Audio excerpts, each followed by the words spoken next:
ما شاء الله لا قوة الا بالله.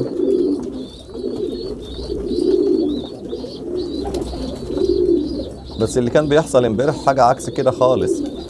اللي كان بيحصل امبارح النتاية كانت لما الذكر بيجي يأكل هي اللي كانت بتاكل أكل الزغاليل. لكن النهارده ربنا هديها ان شاء الله، هو ما شاء الله يعني، وبتاكل ولادها اهو ما شاء الله، هم خارجين لها بره الصفيحه اللي هم فيها وبتاكلهم. ده شيء كويس الحمد لله. ده انا كنت ناوي اخدها اذبحها. انا كنت بعمل ايه؟ كنت بلاقي لما هي تيجي تعمل كده بمسكها واحبسها عشان الذكر ياكل الزغاليل، وهو ابوهم جاي لهم، فهي كانت بتيجي هي تاكل اكلهم.